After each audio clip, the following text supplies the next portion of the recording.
In the beginning, God created the heavens and the earth. The earth was without form and void, and darkness was on the face of the deep. And the Spirit of God was hovering over the face of the waters. Then God said, "Let there be light," and there was light. And God saw the light, that it was good. And God divided the light from the darkness. God called the light day, and he called the darkness night. So the evening and the morning were the first day. Then God said, "Let there be a firmament in the midst of the waters, and let it divide the waters from the waters." Thus God made the firmament, and divided the waters which were under the firmament from the waters which were above the firmament. And it was so. And God called the firmament heaven. So the evening and the morning were the second day. Then God said, "Let the waters under the heavens be gathered together in one place, and let the dry land appear." And it was so. And so God called the dry land earth, and the gathering together of the waters he called seas. And God saw that that was good.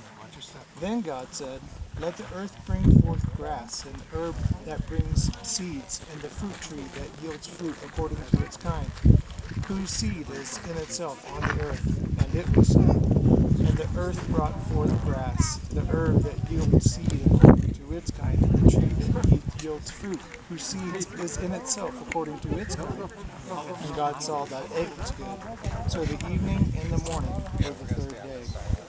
Then God said, "Let there be lights in the firmament of the heavens, to divide the day from the night, and let them be for signs and the seasons, and for days and for years, and let them be for lights in the firmament of the heavens, to give light on the earth." And it was so. Then God made two great lights, and the greater light ruled the day, and the lesser light ruled the night. He made the stars also, and God set them in the firmament of the heavens, to give light on the earth, and to rule over the day and over the night, and to divide the light from the darkness. And God saw that it was good. So the evening and the morning were the fourth day. Then God said, "Let the waters abound with the abundance of living creatures, and let birds fly above the earth, across the face of the firmament of the heavens." So God created great sea creatures and every living thing that moves, with which the waters abounded according to their kind, and every winged bird according to its kind. And God saw that it was good. And God blessed them, saying, "Be fruitful and multiply, and fill the waters and the seas, and let birds multiply on the earth." So the evening and the morning were the fifth day. Then God said, "Let the earth bring forth the living creatures according to its kind, cattle and creeping things, and the beasts of the earth, each according to its kind." And it was so. And God made the beasts of the earth according to its kind, cattle according to its kind, and everything that creeps on the earth according to its kind. And God saw that it was good also. Then God said, "Let us make man in our own image, according to our likeness. Let them have dominion over the fish of the sea, over the birds of the air, and over the cattle, over all the earth, and over every other creeping thing that creeps on the earth." So God created man in his own image. In the image of God he created them, male and female he created them. Then God blessed them, and God said to them, "Be fruitful and multiply, fill the earth and subdue it. Have dominion over the fish of the sea, over the birds of the air, and over every other living thing that moves on the earth." And God said, "See, I have given you every herb that yields seed, which is on the face of all the earth, and every tree whose fruit yields seed. To you it shall be for food. Also to every beast of the earth, to every bird of the air, and to everything that creeps on the earth, in which there is life, I have given every green herb for food." And it was so. Then God saw everything that he had made, and indeed it was very good. So the evening and the morning were the sixth day. Thus the heavens and the earth, and all the host of them, were finished. And on the seventh day God ended his work which he had done, and he rested on the seventh day from all of his work which he had done. Then God blessed the seventh day, and he sanctified it, because in it he rested from all of his work which God had created and made. This is the history of the heavens and the earth when they were created, in the day that the Lord God made the earth and the heavens, before any plant of the field was in the earth, and before any herb of the field had grown. For the Lord God had not caused it to rain on the earth, and there was no man to till the ground. But a mist went up from the earth and watered the whole face of the ground. And the Lord God formed man out of the dust of the ground, and breathed into his nostrils the breath of life, and man became a living being. The Lord God planted a great garden eastward in Eden, and there he put a man whom he had formed. And out of the ground the Lord God made every tree grow that's pleasant to the sight and good for food. The tree of life was also in the midst of the garden, and the tree of the knowledge of good and evil. Now a river went out of Eden to water the garden, and from there it parted and became 4 riverheads.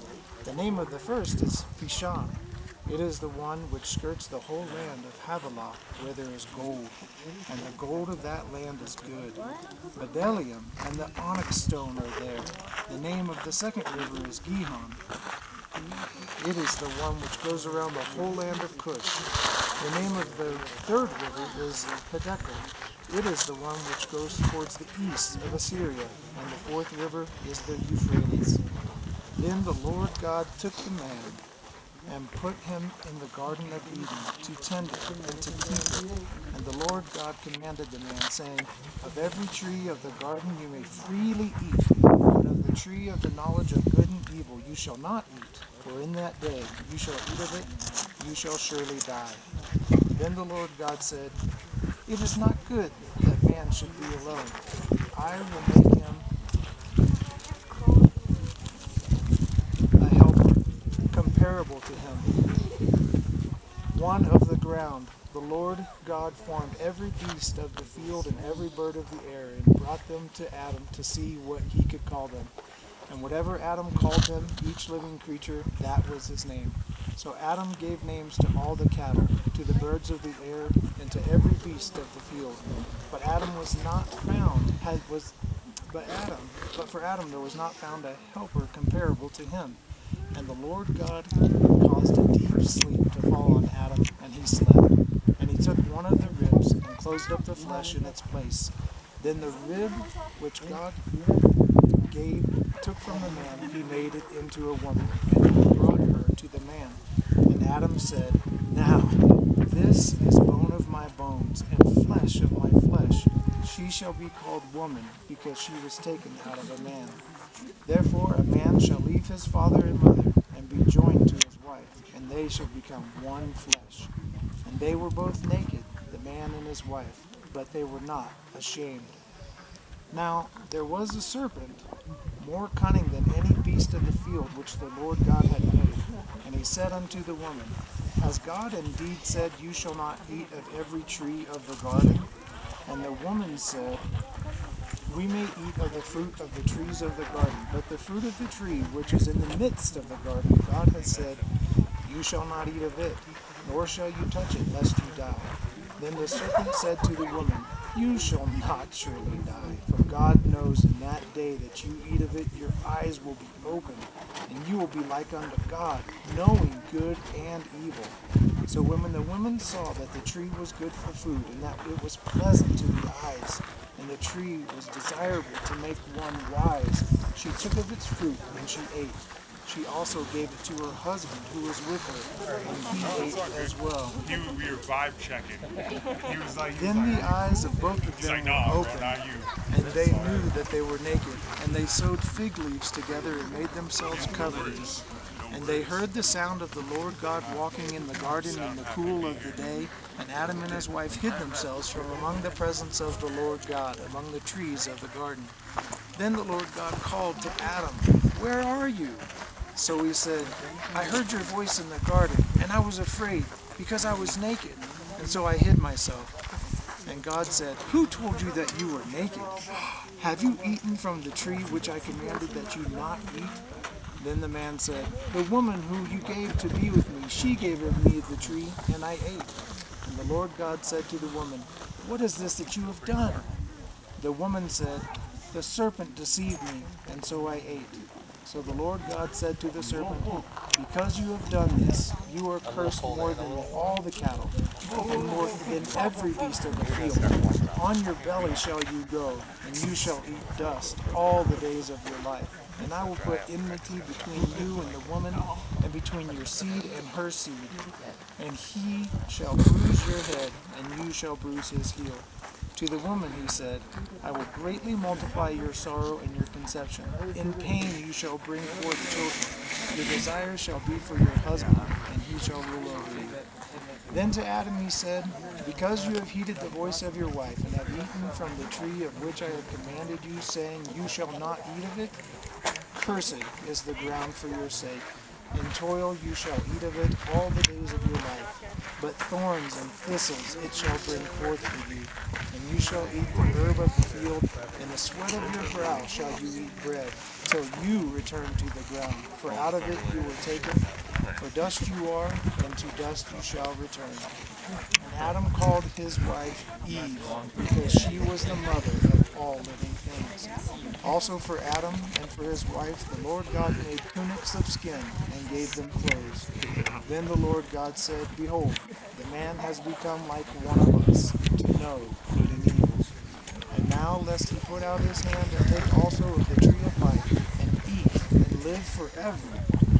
Therefore the Lord God sent him out of the Garden of Eden, till the ground from which he was taken, to go till the ground from which he was taken. So he drove out the man, and placed cherubim at the east of the Garden of Eden, and a flaming sword which turned every which way, to guard the way to the tree of life.